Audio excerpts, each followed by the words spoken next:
Friends, welcome to 4వే news channel. ఏ చిన్న మెసేజ్ అయినా మీకు వీడియో రూపంలో మన ఛానల్లో చూపిస్తున్నాం ఫ్రెండ్స్.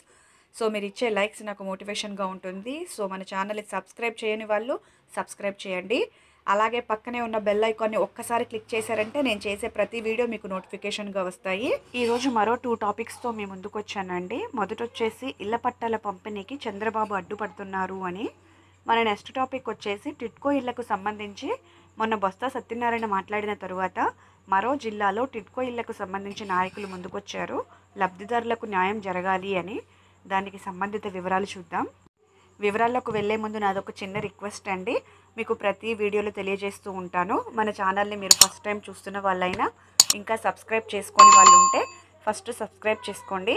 మీరు ఒక లైక్ చేయడం వల్ల ఈ వీడియో 10 మందికి పాస్ అవుతుందండి. మన ఛానల్లో మన పత్రికల్లో వచ్చే కథనాలనే మీకు వీడియో రూపంలో చూపిస్తున్నామండి. ఇందులో ఏది కల్పించి చెప్పడం అయితే లేదండి. సో ఇక లేట్ చేయకుండా టాపిక్లోకి అయితే వెళ్ళిపోదాం.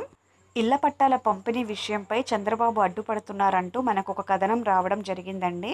దళిత మహిళలతో ఉప ముఖ్యమంత్రి నారాయణ స్వామి మాట్లాడుతూ ఏమన్నారో మనం ఈ ఆర్టికల్లో చూద్దామండి. ఇళ్ల పట్టాల విషయంపై చంద్రబాబు అడ్డు. దేశంలో ఎక్కడా లేని విధంగా 30 లక్షల పేద కుటుంబాలకు ఇళ్ల పట్టాలను పంపిణీ చేసేందుకు రాష్ట్ర ముఖ్యమంత్రి వైఎస్ జగన్మోహన్ రెడ్డి శ్రీకారం చుడుతుంటే ఓర్వలేని ప్రతిపక్ష నేత చంద్రబాబు కోర్టుల ద్వారా అడ్డుపడుతున్నారని ఉప ముఖ్యమంత్రి ఎక్సైజ్ శాఖ మంత్రి కలక్తురు నారాయణస్వామి ధ్వజమెత్తారు. వరదయ్యపాలెంలో శుక్రవారం ఆయన విలేకరులతో మాట్లాడుతూ కులమతాల మధ్య చిచ్చు పెడుతుంటే చంద్రబాబు కుట్ర పన్నుతున్నారని పేర్కొన్నారు. రాష్ట్రంలో దశల వారీగా మద్యపాన నిషేధం అమల్లోకి వస్తుందన్నారు. తిరుమల శ్రీ వెంకటేశ్వర స్వామికి జగన్మోహన్ రెడ్డి పరమభక్తుడని, అందుకు నిదర్శనంగా బ్రహ్మోత్సవాల సమయంలో పట్టు వస్త్రాల సమర్పణకు వచ్చిన ఆయన సంప్రదాయ వస్త్రనాదాలను తిరుమల నామం దిద్దుకొని స్వామివారి సేవలో తరించడమేనని తెలిపారు. దీన్ని కూడా ప్రతిపక్ష నేత రాజకీయ లబ్ధి కోసం విమర్శలు చేయడం శోచనీయమన్నారు. దివంగత ముఖ్యమంత్రి వైఎస్ఆర్ ఆశీస్సులతో తాను ఎమ్మెల్యేగా ఉన్న సమయంలో ఏర్పాటైన శ్రీ సిటీ పారిశ్రామిక వాడకు త్వరలో మరిన్ని భారీ పరిశ్రమలు రానున్నాయని తెలిపారు. అనంతరం దళితవాడలో సమస్యలను తెలుసుకున్నారు. నెక్స్ట్ మన టాపిక్ వచ్చేసి టిడ్కో ఇళ్లకు సంబంధించండి. మొన్న మన ఛానల్లో ఒక వీడియో ద్వారా బొత్స సత్యనారాయణ 10 రోజుల్లో పట్టాలను రిజిస్ట్రేషన్ చేసిస్తామని ఎప్పుడైతే చెప్పారో, ఇక ప్రతి జిల్లాలో ఆ జిల్లాలకు సంబంధిత నాయకులు టిడ్కో గృహాలను త్వరలో అందిస్తామని చెప్పడం జరిగిందండి. దానికి సంబంధించి ఈ ఆర్టికల్ మీకు చదివి వినిపిస్తాను.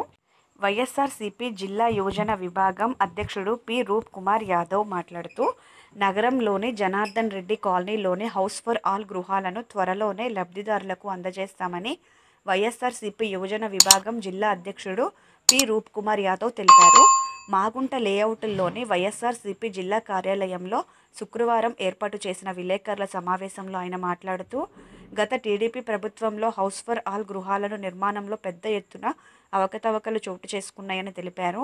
వైఎస్ఆర్సీపీ అధికారంలోకి వస్తే పేదలకు హౌస్ ఫర్ ఆల్ గృహాలను ఉచితంగా రిజిస్ట్రేషన్ చేసి అందజేస్తామని వైఎస్ జగన్మోహన్ రెడ్డి హామీ ఇచ్చానన్నారు. ఈ మేరకు హౌస్ ఫర్ ఆల్ గృహాలను త్వరలోనే లబ్ధిదారులకు ఇస్తామన్నారు. గతంలో తాము ప్రతిపక్షంలో ఉన్న సమయంలో ఎమ్మెల్యే అనిల్ కుమార్ యాదవ్ స్వయంగా సిపిఎం కార్యాలయానికి వెళ్లి హౌస్ ఫర్ ఆల్ గృహాలపై చర్చించారని తెలిపారు. పేదలపై భారం పడుతుంటే కలిసికట్టుగా పోరాటం చేద్దామని పిలుపునిచ్చారని గుర్తు చేశారు. పేదలకు గృహాలను రిజిస్ట్రేషన్ చేసి ఇవ్వాలని వైఎస్ జగన్మోహన్ రెడ్డి ఆలోచిస్తుంటే కొందరు కోర్టుల ద్వారా అడ్డుకుంటున్నారన్న విషయాన్ని వామపక్షాలు తెలుసుకోవాలన్నారు. ప్రతిపక్ష తెలుగుదేశం కోర్టుల ద్వారా అడ్డుకోవడంతోనే గృహాల కేటాయింపులు ఆలస్యం జరుగుతుందన్నారు. పార్టీ నాయకులు కొణిదెల సుధీర్, కర్తం ప్రతాప్ రెడ్డి, ఎంపీ ఖలీల్ అహ్మద్, ఓబిలి రవిచంద్ర తదితరులు పాల్గొన్నారు. ఈ వీడియో మీకు నచ్చినట్లయితే లైక్ చేయండి, షేర్ చేయండి, సబ్స్క్రైబ్ చేయండి. థ్యాంక్ యూ ఫర్ వాచింగ్ 4వే న్యూస్ ఛానల్.